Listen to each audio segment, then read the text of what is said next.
The jury did not agree with the charges that Joseph Cammarano Jr. and John Zancocchio are the acting boss and consigliere of the Bonanno crime family. Get New York Today in your inbox. It was a novel defense for two men federal prosecutors had accused of being in control of one of New York's oldest crime families. They claimed the mafia had long ago been dismantled and they were being unfairly profiled as gangsters because of their Italian ethnicity. But the strategy seemed to work. On Wednesday, a jury in federal court in Manhattan acquitted the men, Joseph Cammarano Jr. and John Zancocchio, of racketeering and conspiracy to commit extortion charges, after a colorful 2-week trial.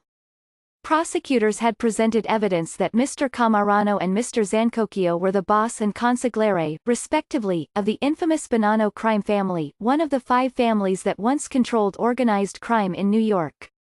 Gina Castellano, the lead prosecutor, had said in her opening statement that Mr. Cammarano, 59, of Long Island, and Mr. Zancocchio, 61, of Staten Island, had worked together and with other members of the mob to commit crime after crime, extortion, loan sharking, drug dealing, assault and fraud.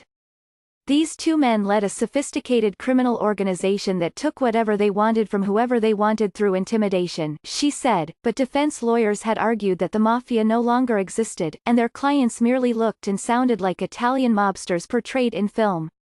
Looking like he stepped out of central casting in a mob movie doesn't make you part of one of these groups, said Jennifer Lewis-Jun, one of Mr. Cammarano's lawyers, during her opening statement.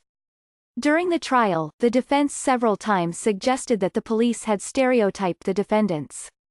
John Maringala, one of Mr. Zancocchio's lawyers, for instance, pressed a New York Police Department detective on whether cultural differences in body language led to an incorrect analysis of a surveillance videotape.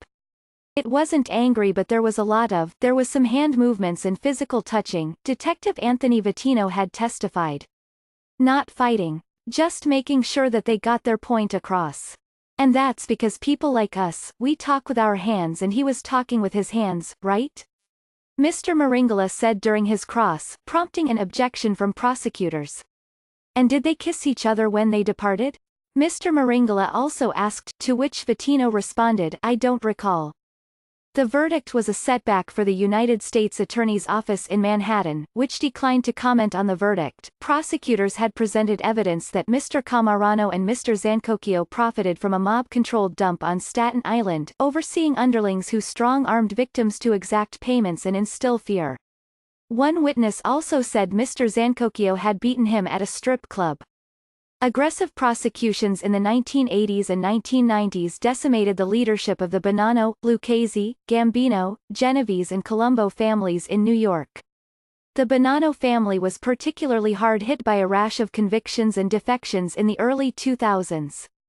Even the family's longtime boss, Joseph C. Massino, decided to cooperate with the authorities after his murder conviction in 2004. His successors, Vincent Bisciano and Michael Mancuso, were also convicted.